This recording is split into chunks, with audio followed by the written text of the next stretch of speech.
מה הקשר בין התנועה הלהט"בית לשב"כ? נכון, כלום ושום דבר.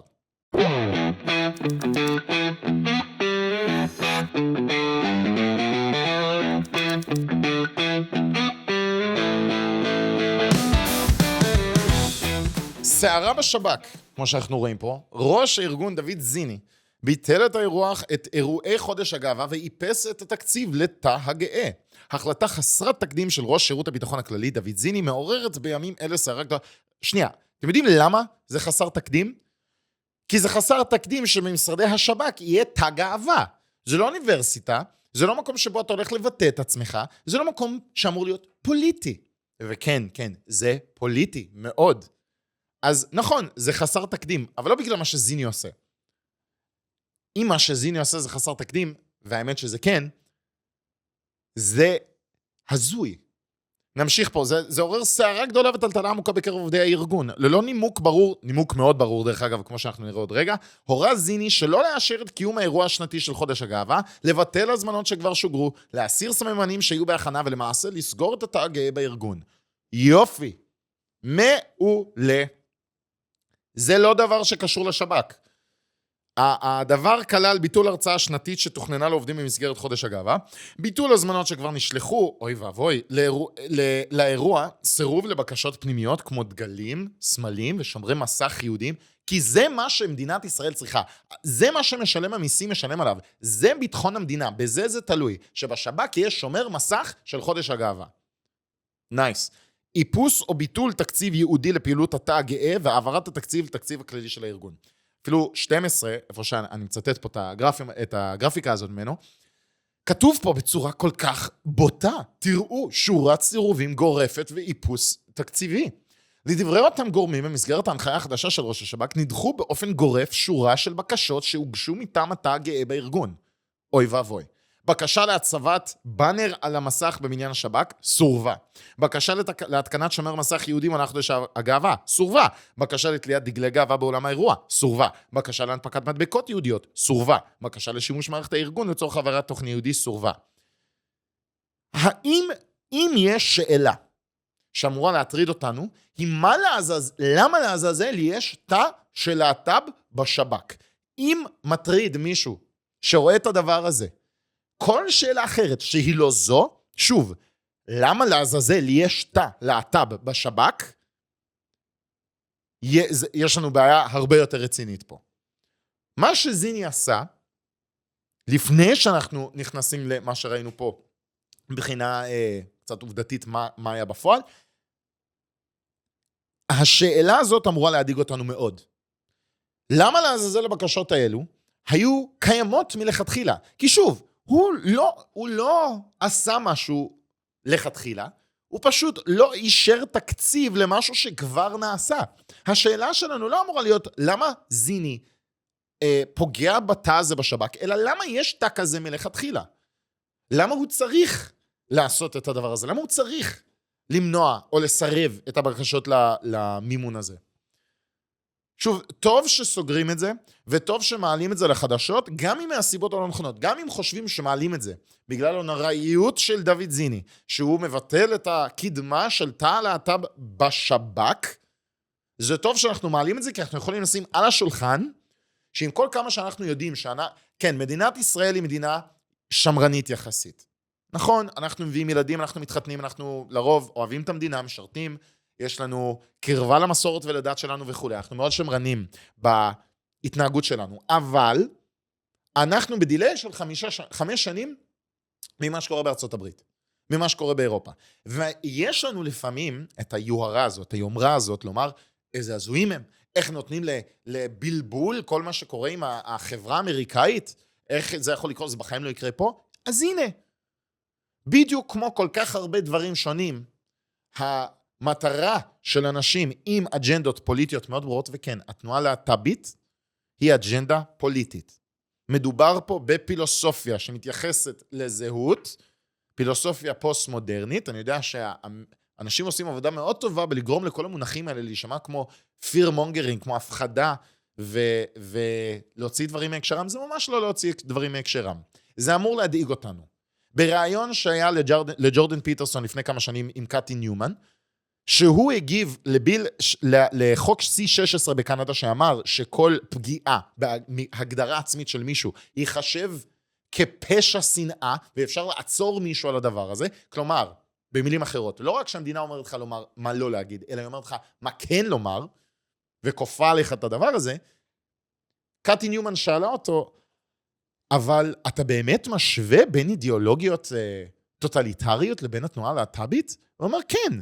אולי התחפושת של האידיאולוגיה השונה, אבל האידיאולוגיה הייתה אידיאולוגיה. אידיאולוגיה זהותית, היא אידיאולוגיה שמשתמשת בפקידים כדי לקדם מדיניות, אידיאולוגיה שעוקפת את המנגנונים הדמוקרטיים, כמו ללכת למוסדות ביטחון ולשים בהם אג'נדות פוליטיות, היא דבר שמחלק את החברה לזהויות לא נבחרות. כן, זו אג'נדה, לא אג'נדה, זו השקפה שהיסוד שלה, זה אותו שורש, זה אותו יסוד. וכן זה אמור להדאיג אותנו, וכן זו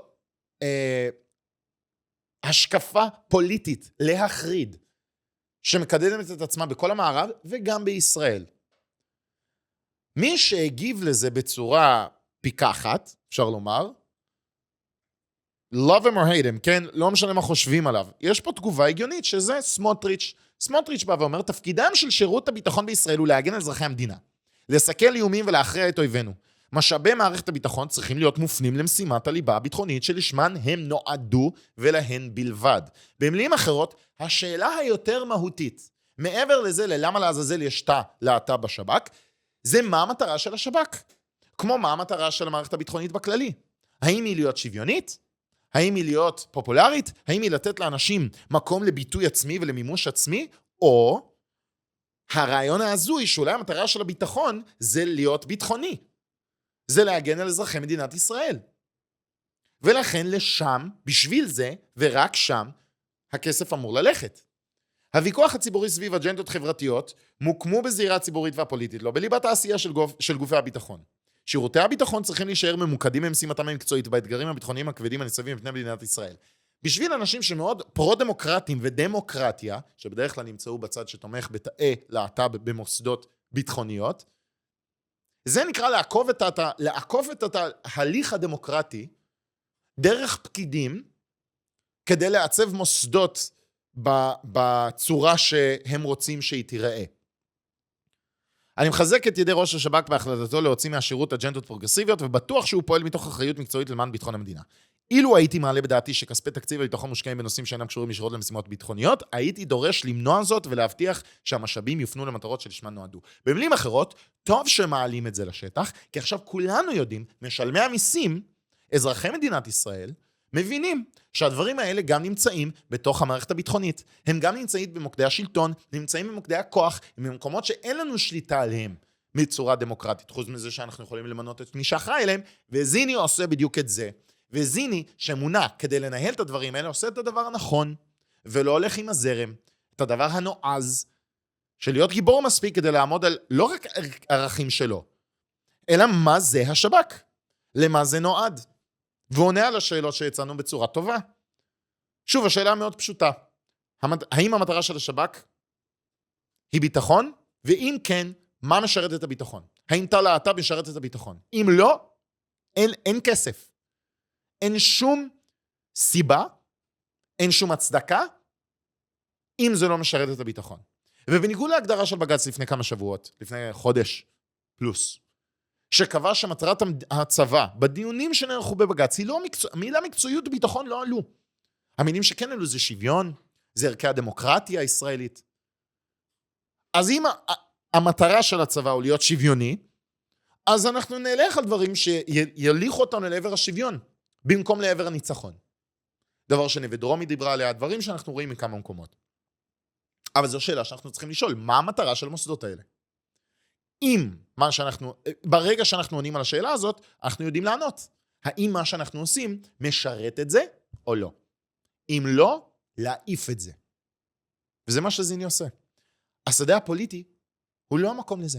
אם אתם רוצים לבטא את המימוש העצמי שלכם, אם אתם רוצים לבטא את מה שזה לא יהיה שאתם מגדירים את עצמכם ואתם רוצים להזדהות ולהכיר מה שזה לא יהיה, השב"כ זה לא המקום.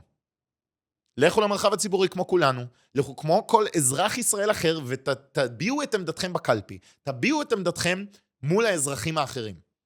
אין לאף אחד שום זכות להשתלט על מוקדי השלטון, מוקדי הכוח, ולכפות על השאר את האג'נדה הזאת בטענה שהם רוצים שוויון עם כולם. עכשיו, אנחנו רואים מאותה כתבה בערוץ 12, רואים מה חשוב למי. איך עונים על השאלות האלה? ראש האופוזיציה, יאיר לפיד, האשים את זיני כי התנהלותו מול משרתיו מהקהילה הגאה היא חרפה. שימו לב מה הטיעון פה. משרתיו הלהט"בים טובים בדיוק כמו כל משרת אחר, ומצילים חיים של ישראלים בדיוק כמו של משרת אחר. אז למה מגיע להם יחס שונה? אני מסכים איתך. לא רלוונטי למי הבן אדם נמשך או איך הוא מגדיר את עצמו, אם הוא מבצע את המשימה. אם הוא עושה את התפקיד, והוא עושה את מה שהוא אמור לעשות במשרד הביטחוני שנקרא שב"כ, אז לא מגיע לו יחס שונה. אני מסכים איתך יאיר לפיד, אבל אתה אומר את ההפך הגמור. אתה אומר שבגלל שיש בהם משהו, אתה אומר שהם שונים, ולכן מגיע להם יחס שונה. להם מגיע חודש, שאנחנו נשבור את הכלים ונזרוק את ספר החוקים מחוץ לחלון, ונעצב את המוסדות הביטחוניים, בצורה שתשדר להם את היחס האקסטרה, הלא שוויוני. אז לא לשחק פה את המילים האלה. אני יודע שזה מאוד מצוי, ואנשים כמו לפיד מאוד אוהבים לשחק את זה, אבל לטעון שהם שוויונים בעוד זה שאתה רוצה שיהיה להם יחס לא שוויוני, ומעל כל שאר האזרחים, זה משחק לא הוגן כל כך. ואז הוא מנצל את זה כמובן לעצמו, לומר בממשלה שאנחנו נקים לדעות חשוכות, לא יהיו מקום במרחב הציבורי בישראל. אלא אם כן זה דעות חשוכות כלפי חרדים, לפיד, נכון? רק הדעות החשוכות של האחרים לא יהיה לך. אבל נעזוב את זה רגע. זיני, להט"בים לא איום על ביטחון ישראל, האשים יושב ראש הדמוקרטים יאיר גולן, זה הכי תמיד כיף לראות את מה שגולן יש לו לומר, אפליה, קיצוניות ומשיחיות הם האיום. שב"כ צריך להיות בית לכל מי שמשרת את המדינה בנאמנות ומקצועיות. שב"כ לא אמור להיות בית לאף אחד. שב"כ הוא אמור להיות בית למי שגר בבית הזה, ויש סיבה שהוא יהיה בבית הזה. זה הדבר היחיד שרלוונטי. האם הוא ממלא את המשימה שלשמה הוא נמצא בשב"כ? אבל כמו עם לפיד, אני רוצה לומר לגולן, מצחיק שאתם כל כך מדברים על מילואימניקים, ואתם כל כך מתלהמים מזה, אבל אתם לא תגידו שזה קצת מוזר שיש חודש גאווה ויום זיכרון. קצת מוזר. קצת מוזר שזה לא מה שאתה תגיד בתגובה שלך. אבל האמת שליאיר גולן, שמשתמש בטקסטבוק הפשיסטי, אני לא זורק מילים פה באוויר, כמו שהמפלגת הדמוקרטים וחבריה, כמו השמאל בישראל ובעולם אוהבים לעשות. מי שטוען שצריך לסגור תקשורת פרטית, לא ממשלתית, פרטית, מי שטוען שצריך לחנך מחדש אנשים, מי שאומר שצריך לומר לאנשים מה הם באמת ערכי הדמוקרטיה בכפייה, זה נקרא פשיסט. זה הבן אדם שבא ואומר, על כל דבר שמי שמתנגד אליו, או מי שלא מסכים איתו אומר, שהוא סכנה ממשית ומיידית לדמוקרטיה. דמוקרטיה. וזה יאיר גולן, וזה הדמוקרטים, ואנחנו רואים את זה פה, כמעט תגובה ראשונית שלו למה שזיני עושה, משיחיות ודעות קדומות, אפליה וקיצוניות, זה האיום האמיתי. מי פה דיבר על איום? מה אתה מכניס את זה? זה נקרא סטרומן, קלאסי. מה זה? אף אחד לא דיבר על זה. אבל כמובן שאם מישהו לא מסכים עם יאיר גולן, הוא סכנה ממשית ומיידית לדמוקרטיה ולקיום הישראלי. אז ברור שמוצדק. ברור שמה שאנחנו, אם אנחנו רואים את האוטופיה, אם יאיר גולן יודע איך אמור לראות היום שאחרי ביבי, הבוגימן הפוליטי שצריך להיפטר ממנו ולהוציא אותו, לא משנה מה, אז נחריב את הכל בדרך, וזה הכל יהיה מוצדק. אז למה אני אומר את זה? כי זה הסיבה שהוא אומר שהכל איום. כי אם הכל איום, אז הכל מוצדק והמטרה מצדיקה את האמצעים. אז לכן כן אפשר להצדיק את השימוש בכל מיני גנרלים כדי לעצב את מה שראש הממשלה צריך לעשות ולהפעיל עליו לחץ. לכן זה כן הגיוני שצריך להשתמש בבג"ץ כדי להשיג יעדים חברתיים. לכן זה כן הגיוני שלחשוב באיזה קרקס רעיוני, אקרובטיקה איכשהו, שעצם זה שמונעים מאג'נדות פוליטיות לעצב את מוסדות הביטחון הישראלי, זה נקרא פשיסטי, זה סכנה לדמוקרטיה, ולכן צריך לעקוף את זה וצריך להפעיל את הלחץ, שהאנשים עם דעות הפוליטיות הנכונות, העצמאיות, הם אלו שיוכלו לעצב את הפוליטיקה הישראלית. וכאן אנחנו רואים את זה בתמונה. באמת, אני שואל את גולן, כמו שאני שואל את האנשים האלה, איזה דגל יותר חשוב לך? איזה דגל אתה משתייך אליו יותר? כי כמו שאמרנו, זו אג'נדה מאוד רדיקלית. פיטרסון דיבר על זה, אני לא צריך לחזור על זה, כי דיברנו על זה בהתחלה, אבל הנעלמים במשוואה משתנים, אבל משוואת הפוליטיקה של האהבה, שמשטרים טוטליטריים וארגוני טרור ותנועות מהפכניות במערב לאורך ההיסטוריה, האמת בכל העולם, משתמשים באותם מילים ובאותם אמצעים, אולי הקבוצה שהם מדברים עליה משתנה, אבל הם עדיין מדברים על קבוצה, לא על אינדיבידואלים. אולי האוטופיה שהם מדברים עליה שונה, אבל הם עדיין מדברים על אוטופיה. אולי האמצעי שהם ינקטו יהיה שונה, ואולי האמצעים שינקטו בהם יהיו שונים, והמטרה תהיה שונה, אבל הם עדיין יצדיקו את האמצעים בגלל המטרה. זה לא ישתנה. וזה מה שאנחנו רואים פה, שאלה הדגלים, זה מה שאנחנו ראינו בלונדון. סרטון שובר לב, כל מי שראה אותו בזמנו, בעלייתו של קיר סטארמר, שהחליפו את דגלי אנגליה בדגלי גאווה. למה? למה ביידן שם את הדגלים האלה בבית הלבן? כי זה תנועה פוליטית. כי התנועה הזאת ששוב, העניין הלהט"בי הוא רק נעלם במשוואה. התנועה הפוליטית, הזהותית, שרוצה לעקוף תהליך הדמוקרטי, זה על מה שאני מדבר. הביטוי של זה, מה שאנחנו מדברים עליו כרגע, זה העניין הלהט"בי. וזה פוליטיקה שזה הדבר שהם רואים בתור העניין הפוזיטיבי. שתשאל את השמאל, כרגע השמאל לא יודע מה הוא חושב, הוא רק יודע שרק לא ביבי.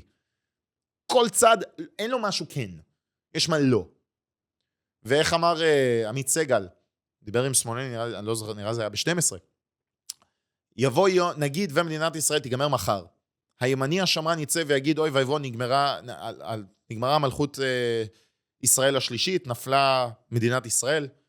השמאלני יצא ויגיד, תם עידן ביבי. אז הכל מוצדק. אבל אני לא רוצה להפוך את כל מה שאמרנו עכשיו רק ביבי, רק לא ביבי, כי זה מה שאני אומר שהם עושים. מה שאני אומר זה שיש פה פוליטיקה מאוד ברורה.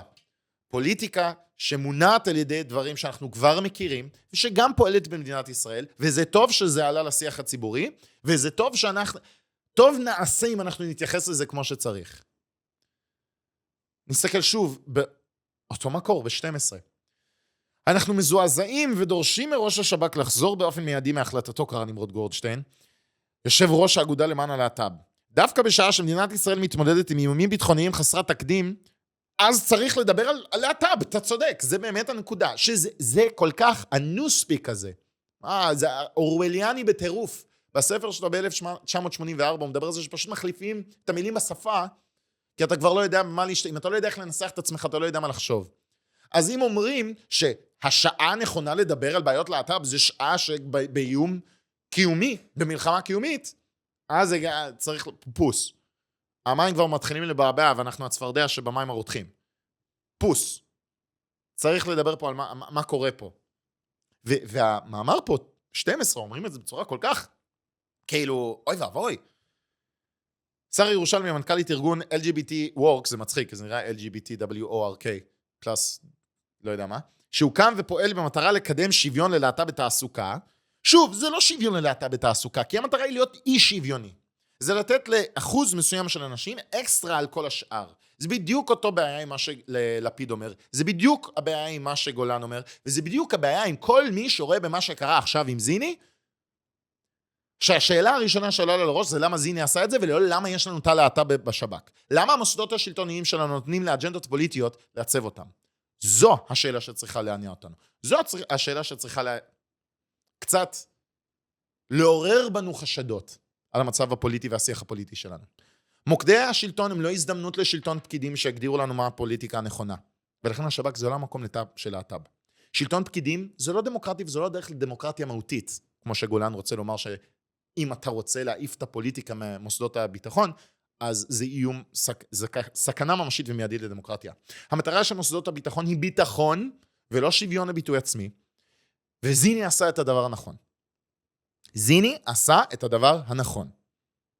זה נועז, ודורש אומץ לעמוד מול ההמון הזוהם ולעשות את הדברים האלה. אם אנחנו רוצים צבא חזק ומדינה יותר בטוחה, צריך להמשיך בדרך הזאת. להעיף מהשאלה הביטחונית כל דבר שלא קשור לביטחון. להחזיר את הכוח לעם בצורה כמו מה שאנחנו רואים פה, שנבחר ציבור שממנה את זיני, שם אותו כדי לעצב את מוקדי השלטון בצורה שהיא ביטחונית ולא פוליטית, כמו שהשמאל אוהב לומר אבל לא אוהב לעשות, וככה אנחנו צריכים לראות שהדברים האלה מתפתחים. אז מה הקשר בין הלהט"ב לשב"כ? כלום ושום דבר, וככה צריך להיות. סרטון טוב, לא? תעשו לייק, תעקבו, תשתפו, ונראה אתכם באחד הבא.